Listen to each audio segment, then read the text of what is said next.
नमस्ते आप सभी लोग, स्वागत है आपके अपने YouTube channel learn with Rohan के साथ। तो आज मैं आप लोगों के बीच में लेके आया हूँ एक छोटी सी कहानी कहानी जो कुछ हमको सिखाएगी और उस कहानी से मिली हुई सीख को हम अपने पढ़ाई में कैसे यूज कर सकते हैं वो तो आपको पता चलेगा वीडियो के आखिरी में।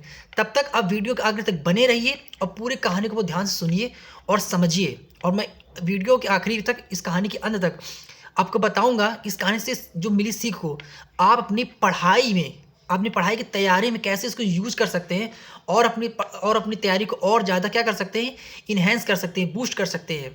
तो चलिए शुरू करते हैं आज की कहानी को, जिसका शीर्षक है कि अपनी कुल्हाड़ी को धार को तेज करना। ये जो रहा शीर्षक। तो कहानी शुरू होती है एक व्यक्ति से जिसका नाम है जॉन। जॉन नाम का व्यक्ति एक जो लकड़हारा रहता है, एक कंपनी में पिछले 5 सालों से काम कर रहा होता है। वो सुबह शाम दिन रात मेहनत करके ईमानदारी से काम कर रहा होता है, लेकिन इन लगातार 5 साल काम करने के बावजूद भी उसकी सैलरी में, उसके वेतन में किसी प्रकार का मालिक ने वृद्धि नहीं की थी, ना ही कोई इसका प्रमोशन किया था। समय जा रहा था, वो काम भी कर रहा था, पैसा मिल रहा था, लेकिन उसके कोई प्रमोशन नहीं हो रहा था। इन्हीं समय के दौरान एक बीच में दूसरा व्यक्ति आता है जिसका नाम रहता है मारियो। उस दूसरे व्यक्ति का नाम रहता है मारियो। वो आता है, वो भी ईमानदारी से काम करता है, मेहनत करता है, सुबह शाम वो भी काम करता है, लेकिन उसके 1 साल के अंदर ही उसकी सैलरी दोगुनी हो जाती है, उसका प्रमोशन हो जाता है। अब ये सब देखकर जो जॉन नाम का जो पहला लकड़हारा था वो थोड़ा सा गुस्सा जाता है और सोच में पड़ जाता है कि ऐसा क्या कि मैं तो पिछले 5 साल से काम कर रहा हूँ, मेरा तो मालिक ने आज तक कभी वेतन नहीं बढ़ाया, ना ही किसी प्रकार का मुझे प्रमोशन दिया। इस व्यक्ति ने, इस मारियो नाम के लकड़हारे ने सिर्फ 1 साल काम करके मुझसे 2 गुना सैलरी पा रहा है और प्रमोशन भी इसका हो गया, मुझसे ऊंचे पद पर चला गया। अब ये सब देख कर, सुनकर, गुस्सा आकर जो जॉन नाम का लकड़हारा था वो जाता है अपने मालिक से, कहता है कि मालिक ये क्या कर रहे हैं आप, मैं आपके साथ पिछले 5 सालों से काम कर रहा हूँ, मुझे आपने कभी इतना अवसर नहीं दिया, मुझे कभी इतने फायदे आपने नहीं दिए, और इसने 1 साल में इतना कैसा क्या कर दिया जो आपने इसकी सैलरी को बढ़ा दिया। तो मालिक कहता है कि ज़रूर, ये कंपनी, तो उसको समझाता है। तो मालिक जो कहता है कि कंपनी सिर्फ काम को नहीं देखती, आपके नतीजों को भी देखती है। नतीजे मतलब कि तुम दिन भर में कितना काम कर रहे हो, कितने क्वांटिटी में आपने काम किया हुआ है। तो अगर मालिक कहता है अगर तुम भी ज़्यादा लकड़ी काटोगे मारियो से ज़्यादा तो तुम्हारी सैलरी भी ज़्यादा कर देंगे। अब ये सुनकर जॉन थोड़ा खुश भी हुआ और थोड़ा सा सोच में पड़ गया। कहता ठीक है, आज से मैं भी ज़्यादा काम करूँ। वो भी सुबह शाम लकड़ी काटना शुरू कर दिया। वो पहले से ज़्यादा लकड़ी काट रहा था, बहुत ज़्यादा लकड़ी काट रहा था, लेकिन वो भी थक गया। कह रहा वो, लेकिन वो इतना कर भी रहा था, वो अपने पूरे शरीर से मेहनत कर रहा था, पूरे दिलो जान से ईमानदारी से काम करता, फिर भी वो मारियो से ज़्यादा लकड़ी नहीं काट पा रहा था। अब इतना हार कर, हताश होकर वो अपने मालिक के पास जाता है। कहता है कि मालिक, आपने जैसे कहा था वैसे मैंने काम किया, मारियो से ज़्यादा लकड़ी काटने की कोशिश भी करी, बट मैं काट ही नहीं पा रहा हूँ उससे ज़्यादा। एक दिन में 24 घंटे मेरे पास भी हैं, 24 घंटे उसके पास भी हैं, फिर भी पूरे दिन के अंत तक जब हम दोनों काम को समाप्त करते हैं तो तब मारियो के पास मुझसे ज़्यादा लकड़ियाँ काट चुका होता है और मैं उससे कम। और काम दोनों, मैं समय दोनों ज़्यादा दे रहे हैं, हम दोनों दे रहे हैं, लेकिन फिर भी मारियो से ज़्यादा कट रही है। तो फिर मालिक भी थोड़ा सोच में पड़ जाता है। तो ऐसा कहता है कि जॉन सुनो, इसका जवाब तो मेरे पास भी नहीं है। तुम ऐसा करो, तुम मारियो से जाके खुद पूछ लो कि ऐसा भाई तुम करते क्या हो कि दिन भर में कि तुम मुझसे ज़्यादा लकड़ी काट लेते हो। काम तो हम दोनों एक साथ शुरू करते हैं, एक साथ ख़त्म करते हैं, फिर भी जब एंड ऑफ द डे तुम्हारा काम ज़्यादा होता है, मेरा काम थोड़ा सा कम होता है। तो मारियो को जाके जॉन ने सारी बात बताई। अब मारियो समझ गया कि प्रॉब्लम कहाँ पर है, कि जॉन गलती कहाँ पे कर रहा है। अब वो तो समझ गया। तो कहता है कि सुनो जॉन, मैं काम भी करता हूँ, मैं भी काम करता हूँ, तुम भी काम करते हो, बस थोड़ा सा अंतर है। अंतर ये है कि जब भी मैं लकड़ी काटता हूँ, एक पेड़ काटने के बाद मैं अपनी कुल्हाड़ी को धार लगाता हूँ। जैसे कि मैंने एक पेड़ काटा, 5 मिनट का ब्रेक लिया, और उस ब्रेक में फिर मैं अपनी कुल्हाड़ी क्या करता हूँ, धार लगाता हूँ, फिर अपनी कुल्हाड़ी को फिर से तैयार करता हूँ और फिर दोबारा काम करने चलना शुरू कर देता हूँ।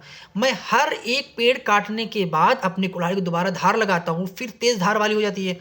जब कुल्हाड़ी तेज़ धार वाली हो जाती है तो बहुत कम मेहनत पे, बहुत कम समय में मैं ज़्यादा लकड़ियाँ लगातार काट लेता हूँ।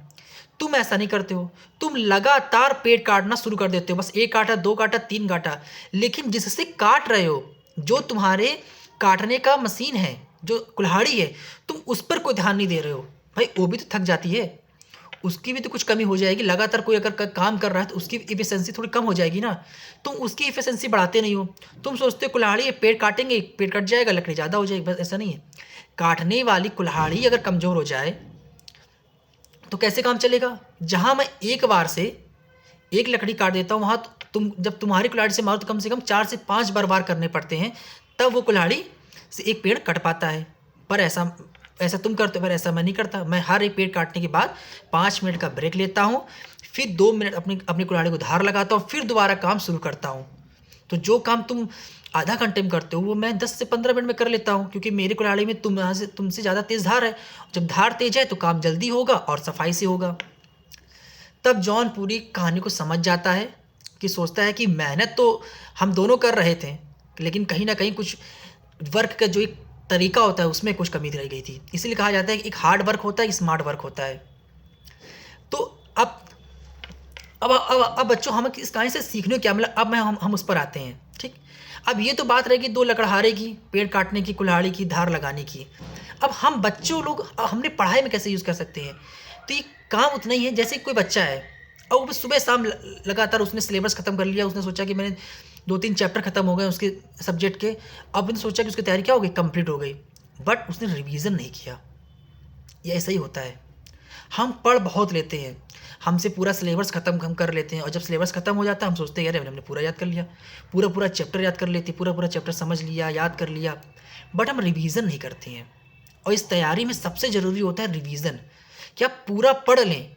और पूरा पढ़ने के बाद वापस लौट के अगर आप रिवीजन नहीं कर रहे हैं तो आपने जितना कुछ भी पढ़ा है, जितनी लंबी यात्रा आपने तय करी एक सिलेबस को ख़त्म करने में, एक चैप्टर को ख़त्म करने में, अगर उसको वापस लौट कर आप रिवीजन नहीं कर पा रहे हैं तो कहीं ना कहीं आपने जो मेहनत करी उसको सिलेबस को कंप्लीट करने में, चैप्टर को ख़त्म करने में, वो आपकी निगेटिव जाना शुरू हो जाए। क्योंकि रिवीजन बहुत ज़रूरी है।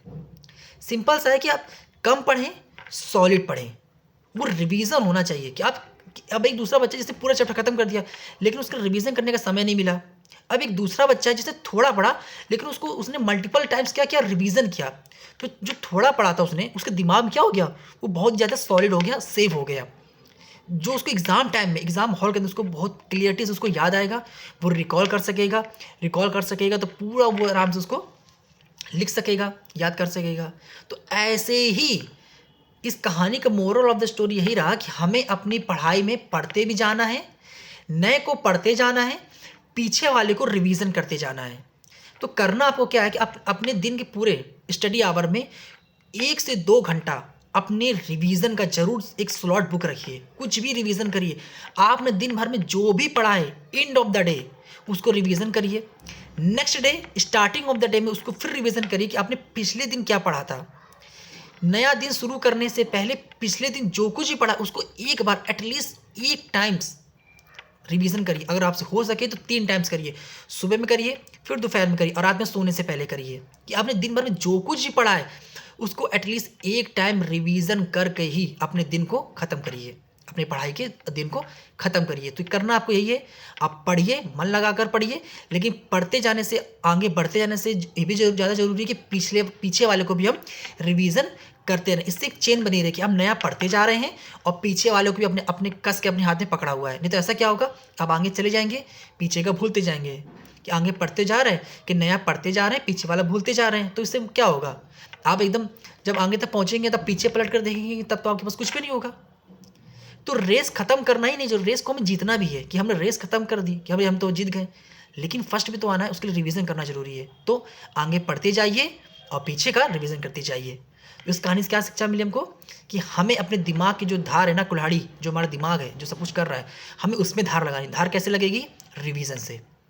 रिवीजन जो आप पढ़ रहे हैं उस पर डेली धार लगाइए, धीरे धीरे इसको रिवीजन। कोई भी सब्जेक्ट है, मैथ पढ़ रहे हैं, हिंदी पढ़ रहे हैं, साइंस पढ़ रहे हैं, एनी सब्जेक्ट, नया पढ़िए पीछे को रिवाइज करिए, मैं नया पढ़िए पीछे को रिवाइज करिए। तो ये रहा आज की कहानी, कि हमें अपने तैयारी में, अपने स्टडी में रिवीजन का एक स्लॉट जरूर रखना है। क्योंकि पढ़ना बहुत कुछ है, बहुत जो कुछ करना है। आप नया पढ़ते जाएंगे, पीछे का बोलते जाएंगे। तो जब आप पूरी समय चला जाएगा तो आपको लगेगा आपने बहुत कुछ पढ़ा हुआ है, लेकिन आपको एट द पॉइंट आपको कुछ याद नहीं आएगा। तब आपको लगेगा कि रिवीजन कितनी बड़ी इंपॉर्टेंट चीज़ है।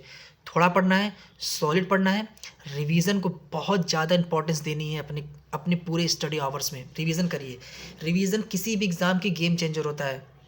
बहुत से बच्चे पूरा पूरा सिलेबस ख़त्म कर देते हैं, रिवीजन नहीं कर पाते हैं, कहते हैं कि रिवीजन नहीं हो पा रहा है। तो रिवीजन करिए, रिवीजन बहुत ज़्यादा ज़रूरी है। रिवीजन मतलब कि बहुत इंपॉर्टेंट है। अब हर सब्जेक्ट के लिए आप रिवीजन का एक स्लॉट बुक रखिए। मैथ में करते हैं तो उसका रिवीजन रखिए, हिंदी है, साइंस है, सोशल साइंस है, सब सब्जेक्ट का रिवीजन एक स्लॉट जरूर रखिए पूरे स्टडी आवर्स में। रिवीजन करते जाएंगे आपको खुद, आप यकीनन 5 दिन ऐसा पढ़ के देखिए कि आप नया पढ़ रहे हैं, पीछे रिवाइज कर, आपको एक अलग ही कॉन्फिडेंस अंदर से एक फील होगा, एक स्ट्रांगनेस फील होगी आपके सब्जेक्ट के लेकर कि मुझे इसके बारे में एकदम सॉलिड पता है। जब पीछे का पता होगा, आगे का अपने आप बना लेंगे आप। तो तो यही रहा, रिवीजन को अपने स्टडी आवर में ज़रूर शामिल करिए। तो थैंक यू सो मच। ये रही आज की कहानी। मिलते हैं अपनी एक नेक्स्ट कहानी पे।